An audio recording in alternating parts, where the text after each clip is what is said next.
Jambo salam, bonjour. This is your girl Liz Ogumbo Regisford, and I am here to introduce to you my meals in heels under 30 minutes.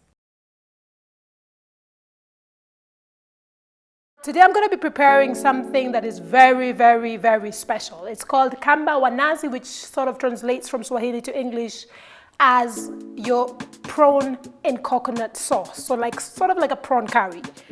And I'm just going to pour a little bit of this for some inspirations. Bon santé. Onions go in first. We've got the prawns here. We've got tomatoes. We've got coriander, is a very important component of this dish. We've got bell peppers. I'm going to throw in a bit of some olive oil. You can use, some people use vegetable oil, some people use sunflower oil. I prefer olive oil. So this is some garlic, fresh garlic, very important. Some fresh ginger, very important. We've got some masala in here.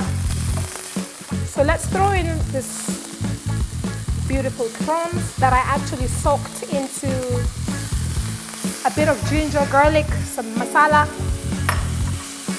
some lime. All right, so this is looking very delicious in here. I'm going to throw in a little coriander. Coriander is good for the seasoning while you're cooking it, but also for me, I actually love to just use it as a garnish. So we're just gonna put a little bit of a sweet sauce in there. It's a sweet and sour sauce. Paprika for me is really good. I like the color. I told you I'm colorful. If you can see, you'll see in the food. I will squeeze just a little bit of this, just a little bit now, but I prefer to do this at the end. But this is good flavor, it's coming along. And this is your coconut milk. La la la la la la la la la la la la. That's it. Let it simmer here for about 7 minutes. So one of your very main ingredients are these red, delicious looking onions in here. Then we obviously have some red tomatoes that are also chopped. I'm just gonna throw in a little bit of it. Another main ingredient is the coriander, which we call dania. And we're gonna just put in a lot of it and just save some for the topping of the prawn curry. And then we're gonna just mix it up a little bit, like say a pinch of salt. Sea salt is good. And then we have options. We can either go with a pepper or you can go with masala. I'll go with the black pepper today. So we'll just sprinkle some black pepper. So keep it locked. We're gonna put that on the side and we're gonna jump straight into chapati so we can eat. All right guys, so this is where we start. This is the magic touch to everything. It's the chapati. This is some hot water. I put about a cup of hot water, a bit of olive oil, and then we have flour. Before I put the flour in, I normally put a bit of sugar and a bit of salt, kind of, let's just say maybe about a tablespoon of sugar, a few pinches of salt, just to taste. We're gonna throw in some flour, and the trick with the flour is to just sort of throw it in there and start mixing it. So now, here we go. This is our phase 2 of the kneading and squeezing. Just dusting a bit just to make sure that the kneading happens really easy on here. Yes, and just keep dusting it until it is not sticking anymore. And I think we're there. So now I'm gonna just put in some oil. It's easy to do it once.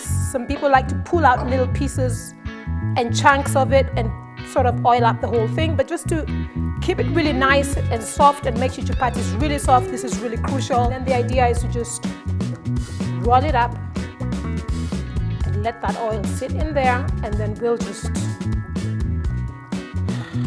roll this up. So now that we've rolled our first chapati, we just basically throw it into the pan.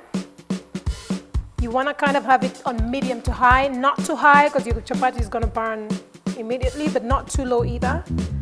And while that one's cooking, the trick is to continue rolling the chapatis. Right, so what we're doing now is we're just going to turn it. And as we turn the chapati, we're going to oil it. A little bit of oiling. I know there's a lot of oiling here, but you need it. It needs to be nice and soft and delicious and crispy. Look at this. It's very nice. Finally done with my meals in heels under 30 minutes. And last but not least is the little topping that just goes in there as garnish. And I think that we are good to go, I think.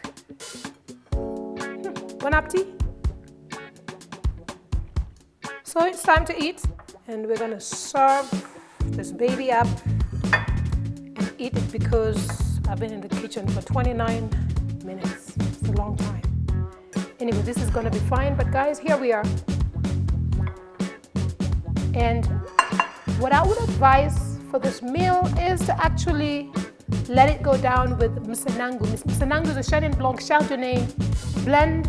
It's one of my wines. Very beautiful, lots of tropical hints. All grapes are sourced from Stellenbosch, the heart of the winelands in South Africa. And it's really a very easy drink. It's Meals in Heels.